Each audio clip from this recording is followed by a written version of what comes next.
এরকম ডিসিরে হরানি মানেও সিলেটে নষ্ট করে দেওয়া। সিন্ডিকেট যদি জয়ী হয়ে যায় আগামীতে আমরা কঠিনের ফল পাইতে হইব। যারা আদেশ দেয় এরা কিন্তু আদেশ দিবার আগে খবর রাখেন না। আমরা তীব্র নিন্দা প্রতিবাদ জানাই সিলেটবাসী। বালা মানুষের দুশ্মনের অভাব নাই, কিন্তু এই দুশ্মনরে ধ্বংস করতে হইলে বালা মানুষের লাগে আমরা পাশে দাঁড়াই দিব।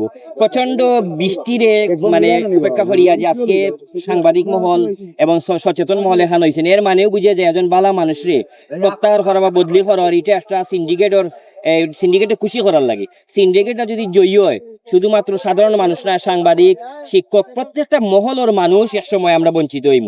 ডিসি সারওয়াল আলম শুরুটা কি এখন পর্যন্ত যতটা পদক্ষেপ নিছেন সবগুলা জনগণ খুশি আছিল, মানেও জনগণের ডিসি।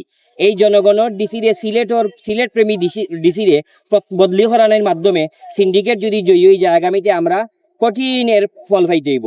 আপনারা দেখছেন, এর আগেও আমি কইছি যে অন্যান্য বাংলাদেশে দেখি বিভিন্ন সচিব হল বা পুলিশের আইজিপি এরারে যোগ্যতার কারণেও অভিজ্ঞতার কারণেও চুক্তির পরেও রাখা হয়, খেনে রাখা হয় এর অভিজ্ঞতা কাজে লাগানির লাগে। কিন্তু একজন অভিজ্ঞ মানুষের চুক্তির মেয়াদর আগে বিদায় করা হয়ে যায় সিন্ডিকেট খুশি করার লাগে।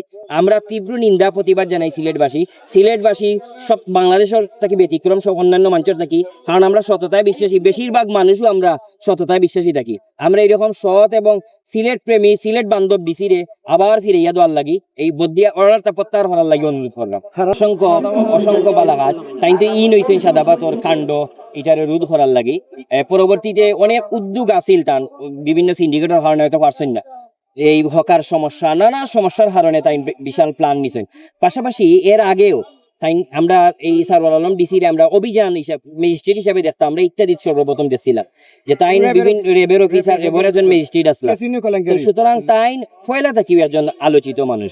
আমরা ফয়লা মনে করছিলাম সিলেটবাসী উপহার পাইছি এরকম একজন ডিসিরে, কিন্তু এরকম ডিসিরে হরানি মানেও সিলেটে নষ্ট করে দেওয়া।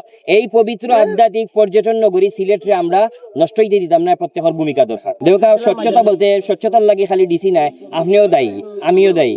প্রত্যেকটা মানুষে আমার টেকা হয়ে যায়, আমার টেকা খেয়ে খায়, এগুলা যদি আমরা না দেখি পৃথিবীর অন্যান্য দেশের মসজিদ, মক্কা মসজিদ, মদিনা মসজিদ ওলা মানুষে টেকা দেয়, এগুলো তো আসমান থেকে টেকায় না।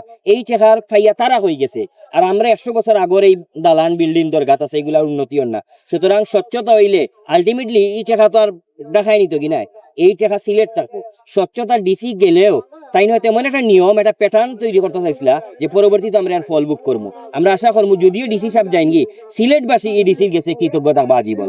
যে ডিসি সাহেবের প্রত্যেকটা কাজও আছিল সিলেটবাসীর কল্যাণে। আমার কাছে মনে হয় যে অনেকগুলা কাজের মাঝে ও মাজারের একটা কাজ হইতে পারে, যেহেতু 2 দিন আগে এটা করছে আর এখন এটার সাথে এটা সম্পৃক্ত। আমার কাছে মনে হয় এটা আসলে ডিসি মহোদয় বুঝরা এবং আপনারা স্থানীয় সাংবাদিক এবং প্রত্যেক মহলে বুঝরা যে কোন কারণে হইতে পারে। আমার প্রতিবাদ হইল যে এই ডিসি মহোদয়ের রাখা হোক, দরকার হইলে এক্সট্রা আরো রাখা হোক। সিলেটবাসী আবার আগেও চিন্তা করবো, আমার তো সিলেটে ইয়া কাম করা যেত না, সৎ কাম করলেও আমারে বদলি করে নিব। একজন ডিসি পূর্ণ মেয়াদ পুরা করতে না পারলে তার বিভিন্ন কেরিয়ারও সমস্যা হয়। তো বদলি থাকি চিন্তা করবো যে আমি নীরব থাকা বলা, আর নীরব থাকা মানেও এই সিলেটের অন্য মানুষে খান্দলিয়া নাচবো। সুতরাং আমরা মনে করি শুধুমাত্র ডিসি সাহেব নাই, প্রত্যেকটা জায়গার যদি আমরা আঘাত দয়ের প্রতিবাদ না করা হয়, এর সময় আমরা আর অস্তিত্ব থাকতো না। আর অস্তিত্ব না থাকলে জাতি থাকে না, জাতি না থাকলে আর আমরা আগামীর ভবিষ্যৎ নাই। দেখছি যে রাষ্ট্রপতির আদেশে একজন সচিবর স্বাক্ষরিত চিঠি। তো আমার কাছে মনে হইল যারা আদেশ দেয় এরা কিন্তু আদেশ দিবার আগে খবর রাখেন না। তার মানে প্রশাসন জনবান্ধব নাই। এই দেশের প্রশাসন যদি জনবান্ধব হইতো তাইলে চিন্তা করলো না যারে আমি বদলি করতাম, যারে নিয়োগ দিতাম। আমরা দেখি যে সেউরে অনেক সময় কোনো অফিসারে বাদ অফিসার আনিয়ে নিয়োগ দিলে চিন্তাও করে না। ঠিক তেমনি একজন ভালো অফিসারে হরানির আগে চিন্তা করতে হইব যে ইনো এই বৃষ্টি অপেক্ষা করিয়া মানুষ আর মানে একজন ভালো মানুষ। এই ডিসিশনটারে বিবেচনা করার বিনীত অনুরোধ করলাম।